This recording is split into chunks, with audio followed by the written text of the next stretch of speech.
L'info internationale sur Al24 News, bienvenue. Le président américain Donald Trump et son homologue chinois Xi Jinping ont conclu un accord commercial d'1 an en marge du sommet de la PEC en Corée du Sud, leur première rencontre depuis 2019. Washington réduira certains droits de douane tandis que Pékin renoncera à contrôler ses exportations de terres rares. Les deux dirigeants saluent des décisions extraordinaires visant à apaiser les tensions commerciales sino-américaines.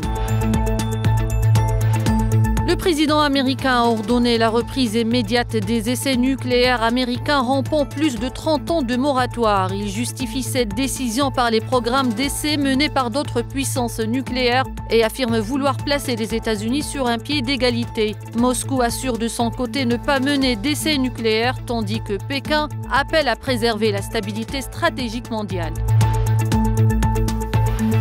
Le secrétaire général des Nations Unies a fermement condamné les nouvelles agressions de l'armée sioniste contre les habitants de la bande de Gaza, faisant une centaine de martyrs en flagrante violation de l'accord de cessez-le-feu en vigueur. Il a insisté sur le fait que tout acte risquant de nuire aux civils ou de perturber les opérations humanitaires doit être évité.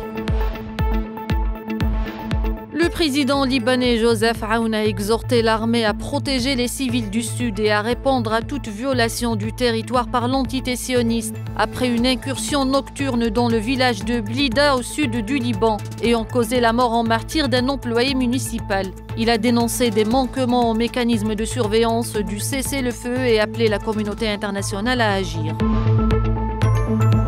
Les négociations entre le Pakistan et l'Afghanistan pour une trêve d'abord annoncée comme un échec devraient finalement reprendre à Istanbul. Malgré un blocage lors du second cycle sous médiation turque et qatari, Islamabad espère de nouvelles discussions et réclame des garanties contre les groupes armés opérant depuis l'Afghanistan. Nous arrivons à la fin de cette édition. Merci de l'avoir suivi.